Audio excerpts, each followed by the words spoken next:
Happy Sunday sa inyo mga kalamon. It's already 5 o'clock time my recording. So, hindi ako masyado nag-vlog today dahil hindi din ako lumabas with the weather. At I hope everybody was staying safe and indoors. Yung situation kasi dito sa Taft, dito sa Cabanatuan Lasal, hindi naman siya binabaha so far. Pero yung side ng Quirino going to PGH at UN, mababa kasi yung lugar na yun. Kaya talagang pag nag-ipon yung tubig kasi kakailanganin na buksan yung mga manholes.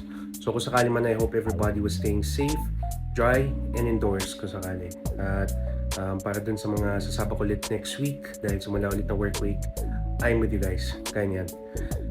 Okay, so dahil doon, I was just busy planning lang yung linggo ko at let's just say na may mga bagay na content creator stuff na gagawin ko. So, a lot of it kasi are projects kasi within this month. So, sobrang nakakatuwa. Kung sakali man, DM lang kayo kung gusto nyo ulit magpa-collaborate, feature, and whatnot.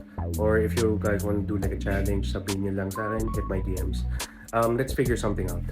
So for this particular feature, ilalabas or lumabas na yung una sa mga Zoning 22 uploads na nangyari recently sa Flip-Top. So ang una nilabas nila would be si Poison 13 versus Unico. Iba pa rin yung experience talaga pag nandun ka live dahil kasi lahat ng mga nuances kasi maliban lang dun sa legendary POV ni Kuya Kebs, yung camera. Yung mga maliit na bagay like yung mga literal na reaction ng mga tao, ng mga nanonood, tapos yung mga MCs nandun sa baba sa stage, nakikita mo kasi siya real time eh. So yung mga bagay na ganun kasi yung hindi nakikita. Tapos may mga ilang I think this is a matter of energy kung nagka-translate kasi siya into film, pero may mga hiyawan na minsan sa sobrang lakas, though hindi siya nahagilap kasi dun sa camera, doon mo siya nararanasan kasi live. Iba yung energy eh. Kaya pag sabihin na natin na nagkaroon na ng mga solid na haymakers, ibang klase yung energy na dinadala. So, perfect example ka na rin dito yung kay Poison 13 at kay Unico. So, initial comments ko lang dito sa battle. So, sa side ni Poison 13 kasi pinakita niya kung bakit siya yung isa sa mga heavy favorites leading up to di sa buhay finals eh.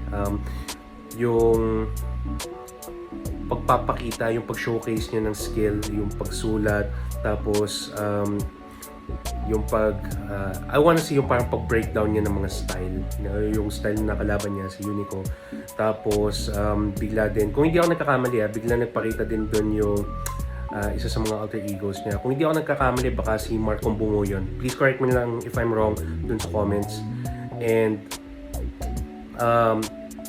with the way things went kasi din, it was very competitive dahil kasi doon naman sa side ni Unico, kahit na meron kasi siyang stumble nung first round niya, round 2 naman okay pa rin, maganda pa rin, pero yung round 3 niya ang lakas eh dahil kasi pagpasok dun sa stage nung papa niya, so nagkaroon ng angle kasi doon na parang dinun niya yung dad niya doon sa stage, tapos pareho nilang binabanatan si Poison. Sobrang solid, ang lakas ng energy. Tapos kung ano yung energy na nakuha doon sa camera ni Kuya Kebs, ganun din yung energy na makikita mo pag nandun ka sa live and much more. Talaga naghihiyawan yung mga tao. As in, sunod-sunod yung mga room shakers na ginawa ni Unico noon. So, pagkatapos kasi noon, may mga instances pa rin ng stumbles, pero great upside it. Based dun sa last performance niya sa Ahon kasi, di ba, nag-experiment kasi siya ng mga teams.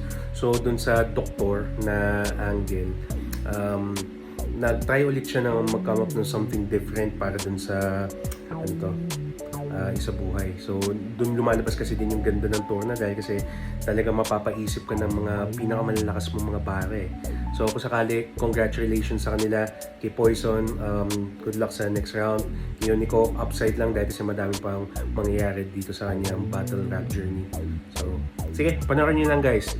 This is only my take at madami pang interpretations dito. Kung sakali, panoorin nyo. Iba pa rin pag live. Pretty much spent the day indoors lang at nag-reheat of course ng niluto pagkain.